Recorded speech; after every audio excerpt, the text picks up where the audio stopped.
తొందరగా మధ్య వయసులోనే భౌతికంగా మన నుంచి దూరమవుతాడని చెప్పేసి ఏనాడు అనుకోలేదు. ఆయన చాలా కాలంగా అనారోగ్యానికి గురై మన నుంచి దూరం కావడం అనేది జరిగింది.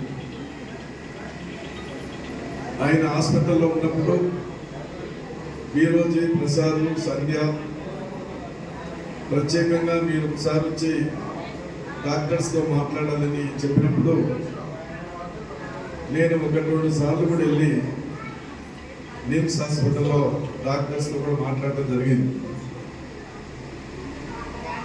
డాక్టర్స్ ఆ రోజే చెప్పారు ఆయన ఆరోగ్య పరిస్థితి బాగా క్షీణించింది అని కూడా చెప్పడం అనేది జరిగింది. ఆయన భార్య సంధ్య,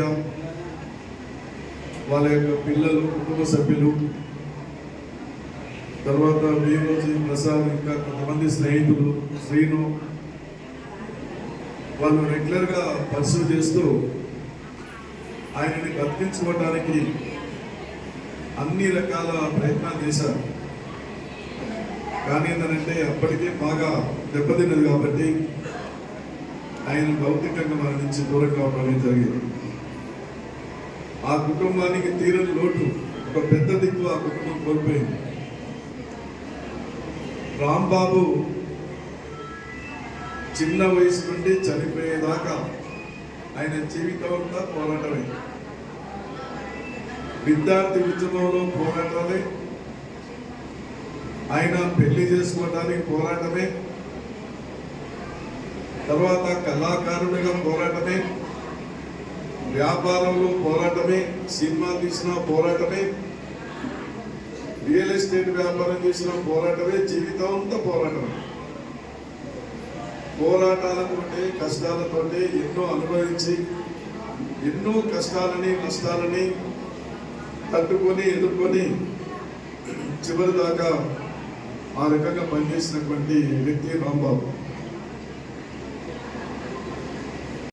నియోజకవర్గంలో బలహీనంగా ఉన్న వామపక్ష ఉద్యమాన్ని నిర్మించడంలో ఆ రోజు నాగిరెడ్డి కావచ్చు, కస్తూరి యాదవ్ కావచ్చు, మన అనేక మంది ఆ ప్రాంత ముఖ్య నాయకులందరూ కూడా ఇప్పుడు వాళ్ళందరితో కలిసి ఆ ప్రాంతాన్ని బాగా ఉద్యమాన్ని నిర్మించడం కోసం ఆయన యొక్క ఆట పాట ఇంతకుముందు మల్లేష్ భాయ్ పాడినట్టుగా రాంబాబు గారు గజ్జగట్టి భుజాన గొంగటేసుకొని గోసి పెట్టుకొని స్టేజ్ ఎక్కుండంటే వేలాది మంది ప్రజలు ఉర్రూతలూగించేటువంటి గాయకుడు, అంతటి పాటగాడు, ఆటగాడు మన రాంబాబు. అట్లా ఆయన జీవితాన్ని కొనసాగించి మిత్రుడు చెప్పినట్టు ఆయన కులాంతర వివాహం ఇష్టంతో ప్రేమించి పెళ్లి చేసుకొని, ఒక మాటలో చెప్పాలంటే ఆయన ఎమ్మటుండే స్నేహ బృందం చాలా గొప్పగా, అంటే స్నేహానికి ప్రాణం ఇచ్చే వ్యక్తి రాంబాబు. అట్లా ఎక్కడ కలిసినా ఒక 10 నిమిషాల్లోనే ఆ కుటుంబంతో మమేకమైపోయి వరుస పెట్టి పిలిచి ఆయన విద్యార్థిగా ఉండి ప్రజానాట్య మండలిలో ఏ ఒక్క రోజైనా, అప్పుడు బయటికి వెళ్తే అనేక హత్యలు, దాడులు జరుగుతున్న రోజుల్లో అమ్మని ఏం కాదు కొడుకపోమని అమ్మ కూడా ధైర్యం చేసి పంపింది తప్ప ఏనాడు కూడా ఆయనని ఉద్యమంలో ఆపలేదు. నేనున్నానని చెప్పి ముందుకు నడిపించి, ఇక్కడనే కాదు ఆల్ ఇండియా కిసాన్ సభ రైతు మహాసభలు ఖమ్మంలో జరిగితే రాంబాబన్న, ప్రాజెక్ట్ లింగయ్య, నారాయణ గారు పల్లెసుద్దులు నైట్ 11 గంటలకు స్టార్ట్ చేస్తే తెల్లారుజామున 4 గంటల వరకు ఒక 10-20 వేల మంది జనాన్ని కూర్చోబెట్టగలిగారు. రైతన్నల మహాసభ జరగనుంది ఖమ్మంలో, ఎర్ర జెండా హరుణ కాంతి మెరవనుంది ఖమ్మంలో అనే పాట వీళ్ళు పాడుతూ జనాన్ని ఆనాటి రోజుల్లో కూర్చోబెట్టగలిగారు. నైట్ నిద్ర లేకుండా నేను పాటలు కూడా కూర్చున్నారు. అదొకటే కాదు, ఈ ప్రాంతంలో తోర్చేది అమెరికాలో ఏ గ్రామంలో పోయినా ప్రజానాట్య మండలి నాకంటే రాంబాబు వయసులో 3-4 ఏళ్ళు చిన్నవాడని కానీ ఎంతో బాగా కనెక్ట్ అయినాం స్నేహపూర్వకంగా. అతని గురించి చెప్పాలంటే మనకు ఎంత సమయమైనా సరిపోదు. ఇప్పటి వరకు గతంలో ఉన్న ఒక ఉద్యమ నేపథ్యం గురించి మీరు మాట్లాడుతున్నారు వక్తలు. అయితే మీకు తెలియని ఇంకో కోణం, ఒక మంచి స్నేహమూర్తి. ఎంత మంచివాడంటే అతనికి అరమరం తెలియదు. ఇంకోటి, తనకి ఇష్టమైనవన్నీ తన శరీరాన్ని ఇబ్బంది పెడుతున్నా కానీ తనకి ఇష్టమైనవన్నీ కూడా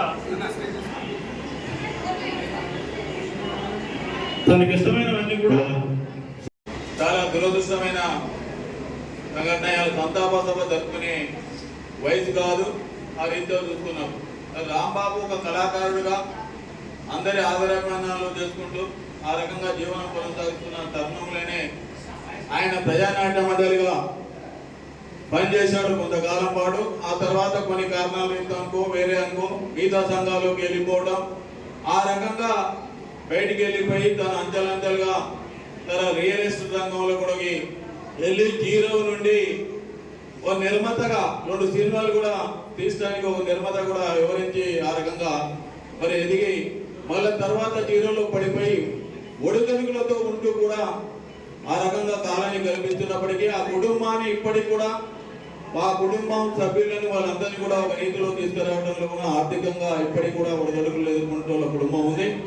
కానీ ఇప్పటికీ తను అంతిమంగా అనేక రకాల అనారోగ్య కారణాల వల్ల చనిపోవడం అనేది జరిగింది. ఏదైనప్పటికీ కూడా నేను చెప్పదక్కున్నది ఒకటి ఏంటంటే, కొన్ని నిబద్ధత లేకుండా ఏదో నుంచి మంచి కళాకారుడు వాళ్ళ మిత్రులు వాళ్ళందరూ స్నేహితులు ఈ కార్యక్రమాలు ఏర్పాటు చేస్తున్నాడు.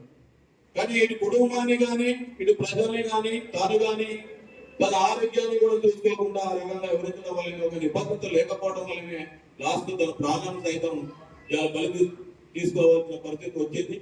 ఇలాంటి పరిస్థితులు రాకుండా ఉండే ఇంకా చాలా కాలం పాటు జీవనం కొనసాగించే వయసు ఉన్నది. అయినా మరి అనివార్య కాలంలో తెలిపారు కాబట్టి వాళ్ళ కుటుంబ సభ్యులకు వారికి అందరికి కూడా సంతాపం తెలియజేస్తూ గొంగడేసుకొని స్టేజ్ మీద ఆడుతా ఉంటే అనుకునేది నేను, నీ అమ్మ రాంబాబు అన్న స్థానం నేను తీసుకోవాలి రాని అనుకునేది.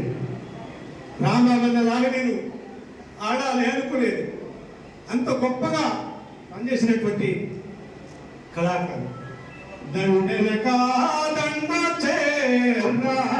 దండొచ్చే పోరాటదారులు దండులో రాంబాబు దండి మాడమ్మ పోరాటదారులు దండెనక దండొచ్చే దండొచ్చే పోరాటదారులు దండులో రాంబాబు దండి మాడమ్మ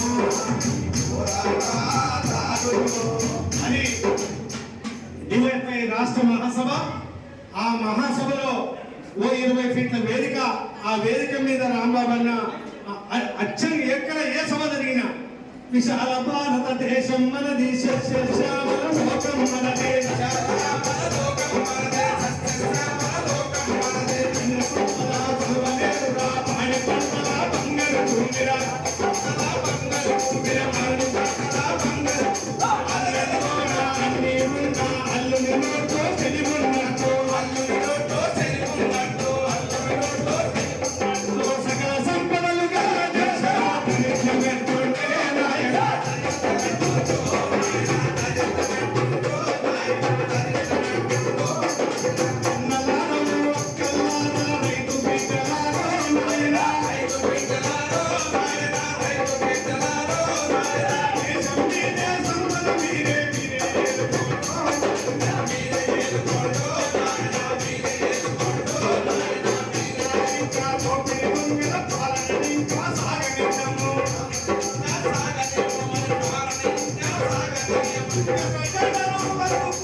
అంత గొప్పగా పరిస్థితులు ఆడినటువంటి రాంబాబు అన్న మన మధ్య లేకపోవడం చాలా బాధాకరమైనటువంటి విషయం. ప్రజల మన్నన పొందిన వాడు ప్రజా జీవితాలలో ఎప్పటికీ ఉంటాడు. రాంబాబు అన్న ప్రజల నాలుకల మీద, ప్రజల పాటల్లో ఎప్పటికీ కూడా చిరస్థాయిగా చిరంజీవి అయి ఉంటాడని ఈ సందర్భంగా తెలియజేస్తా ఉన్నాను. చివరిగా ఎన్నో జెండ గుండెల్లో ఒరిగిన వాళ్ళురా, పోరాటాల జెండానే మోస్తాడిన వాళ్ళురా, పోరాటాల జెండానే మోస్తాడిన వాళ్ళురా, ఎర్ర జెండ గుండెల్లో ఒరిగిన వాళ్ళురా, పోరాటాల జెండానే మోస్తాడిన వాళ్ళురా, పోరాటాల జెండానే మోస్తాడిన వాళ్ళురా, చేతిల కందు